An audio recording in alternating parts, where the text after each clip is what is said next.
Welcome to Hindi ज्ञान गंगा। हिंदी ज्ञान Ganga channel में आपका एक बार फिर से बहुत बहुत स्वागत। आज हम जो विषय पढ़ने वाले हैं वो है सर्वनाम के भेद। सर्वनाम के भेदों के विषय में, उनके नाम के विषय में हमने अपनी पिछली वीडियो में चर्चा की थी कि सर्वनाम के कितने भेद होते हैं।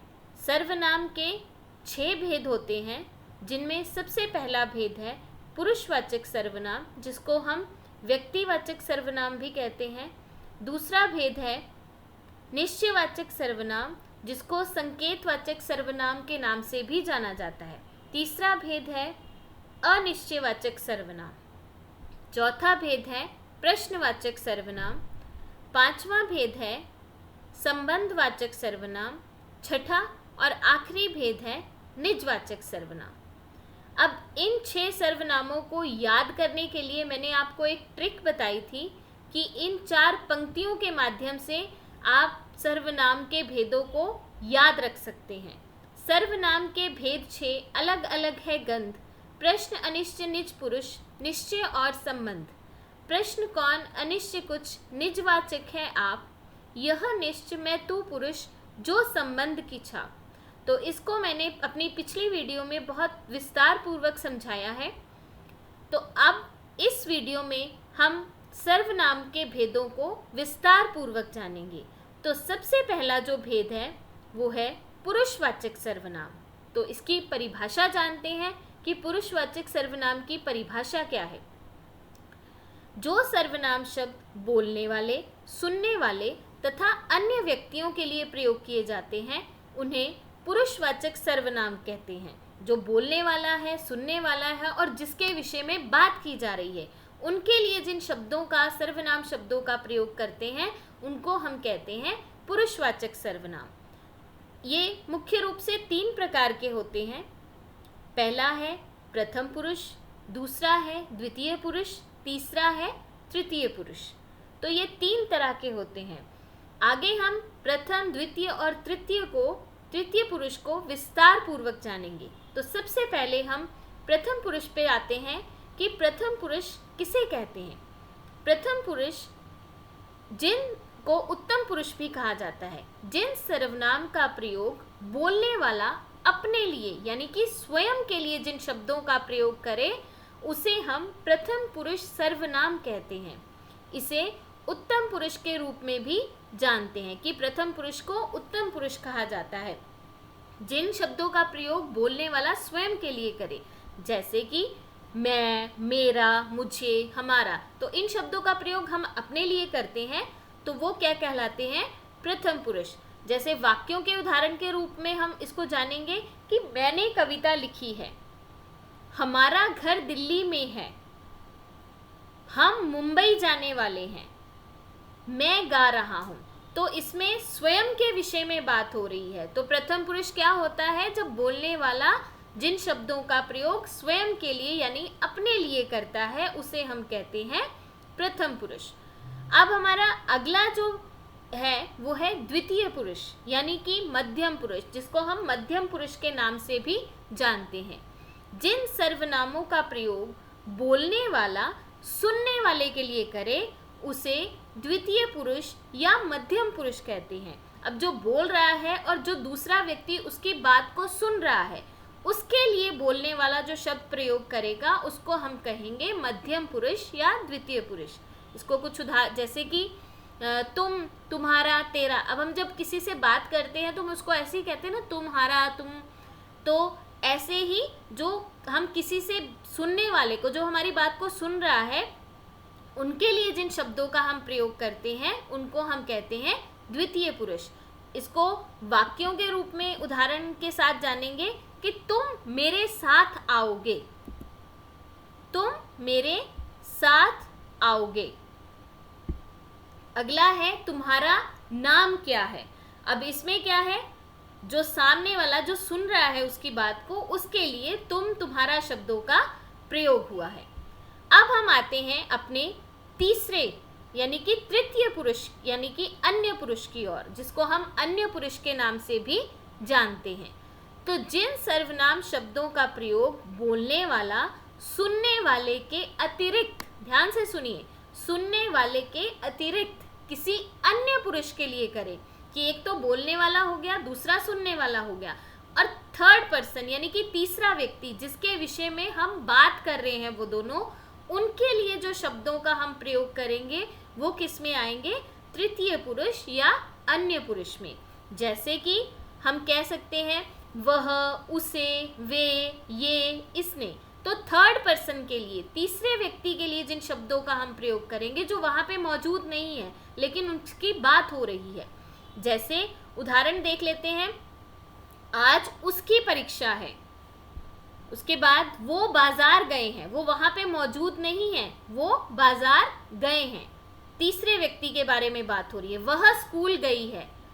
ठीक, तो जब हम किसी तीसरे व्यक्ति के बारे में जो वहाँ पे मौजूद नहीं है उसके लिए जिन शब्दों का, सर्वनामों का प्रयोग करते हैं उनको हम कहते हैं तृतीय पुरुष या अन्य पुरुष। अब हम आगे आते हैं अपने दूसरे भेद पे, जो कि है निश्चयवाचक, या जिसको हम संकेतवाचक भी कहते हैं। ये आपको आगे पता चलेगा कि इसको संकेतवाचक क्यों कहा जाता है। तो पहले इसकी परिभाषा जानते हैं कि इसकी परिभाषा क्या है, कि जो सर्वनाम किसी व्यक्ति, वस्तु आदि की ओर निश्चयपूर्वक, ध्यान से सुनिए, निश्चयपूर्वक संकेत करे, कि निश्चित तौर पे उनको पता है कि वही व्यक्ति है या वही वस्तु है, उसकी ओर संकेत करे, वो क्या कहलाते हैं? संकेतवाचक या निश्चयवाचक सर्वनाम। यह शब्द किसी की ओर इशारा करते प्रतीत होते हैं, इसीलिए इनको संकेतवाचक कहा जाता है। वस्तु व्यक्ति की निश्चितता का ज्ञान होता है कि निश्चित रूप से वही वस्तु है, वही व्यक्ति है जिसकी बात हो रही है, उसकी ओर संकेत किया जा रहा है, तो इसमें इसीलिए इसको संकेतवाचक और या निश्चयवाचक कहा जाता है, क्योंकि हम निश्चित तौर पर पता होता है कि किस व्यक्ति या वस्तु के बारे में बात हो रही है।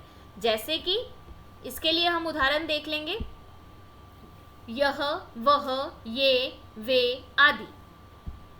कुछ वाक्यों के रूप में उदाहरण देखते हैं कि वो उसका घर है, पता है किसका घर है, इसीलिए बोला गया वो उसका घर है। यह पुस्तक मेरी नहीं है, पुस्तक है लेकिन मेरी नहीं है। ठीक, उनको पता है कि यही पुस्तक है लेकिन वो पुस्तक मेरी नहीं है। तो हमें निश्चित रूप से पता है कि ये पुस्तक है लेकिन मेरी नहीं है, संकेत किया गया कि यह पुस्तक मेरी नहीं है। वे कल आएंगे, पता है कौन आएगा, लेकिन कहा क्या गया है? वे कल जाएंगे। अगला हमारा भेद है अनिश्चयवाचक। अब निश्चयवाचक में हमने पढ़ा कि हमें निश्चित वस्तु, व्यक्ति के विषय में संकेत किया जा रहा है।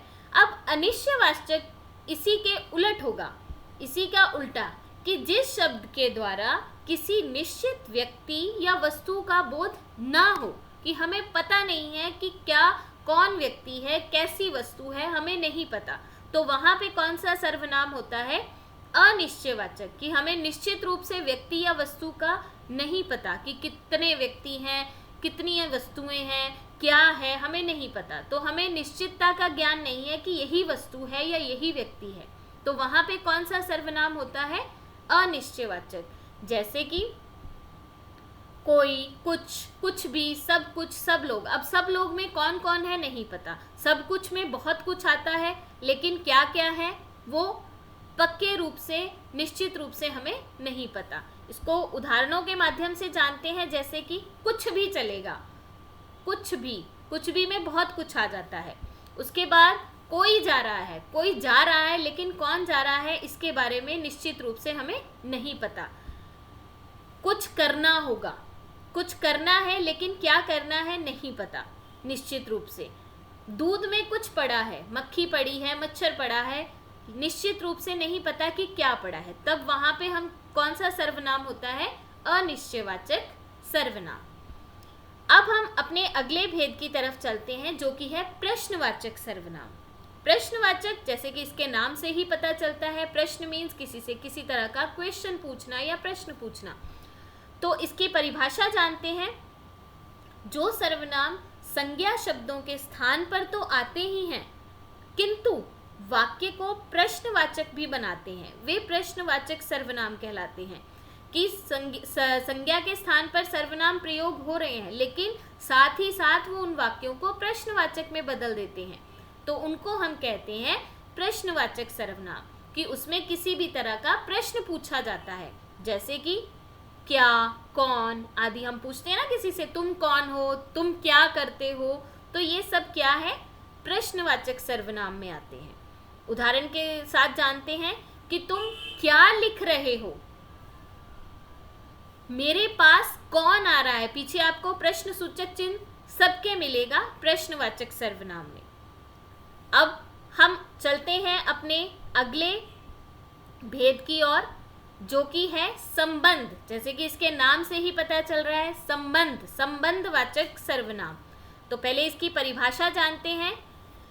जिन सर्वनाम शब्दों का प्रयोग वाक्यों में प्रयोग किए गए अन्य सर्वनाम से संबंध बताने के लिए किया जाता है, कि वाक्य में अगर कोई अन्य सर्वनाम है तो उसके साथ संबंध बताने के लिए किया जाता है, उन्हें हम कहते हैं संबंधवाचक सर्वनाम। ये शब्द दो लोगों, शब्दों या वस्तुओं के बीच संबंध बताते हैं। तो जो सर्वनाम शब्द एक ही वाक्य में अगर दो सर्वनाम शब्द हैं तो उनको संबंध बताने के लिए प्रयोग किया जाता है, उनको हम संबंधवाचक सर्वनाम कहते हैं। जैसे कि जो, जिसकी, जैसा आदि। इसके लिए कुछ उदाहरण देखते हैं कि यह वही लड़का है जो घर आया था। यह और जो, इन दोनों का संबंध है, ये है संबंधवाचक सर्वनाम। यह और जो, ये क्या है, संबंधवाचक सर्वनाम। दोनों का आपस में जोड़ने का काम कर रहे हैं ये वाक्यों को। उसके बाद जितना काम करोगे उतनी पगार मिलेगी। जितना और उतनी, ये दोनों क्या है, संबंधवाचक सर्वनाम है, दो वाक्यों को आपस में जोड़ने का काम कर रहे हैं, इनको कहते हैं संबंधवाचक सर्वनाम। यहाँ पे हम कुछ मुहावरे भी ले सकते हैं, जैसे कि जैसा करोगे वैसा भरोगे, जैसा वैसा, जिसकी लाठी उसकी भैंस, जिसकी और उसकी, तो ये कहलाते हैं संबंधवाचक सर्वनाम। अब हम आते हैं अपने अगले यानी कि आखिरी भेद पे, जो कि है निजवाचक सर्वनाम। पहले इसकी परिभाषा जानते हैं। जो सर्वनाम निज, निज का अर्थ होता है स्वयं, स्वयं के लिए प्रयोग किए जाते हैं, वे निजवाचक सर्वनाम कहलाते हैं। जहां अपने लिए आप शब्द, अपना शब्द अथवा अपने आप शब्द का प्रयोग हो, वहां पर निजवाचक सर्वनाम होता है।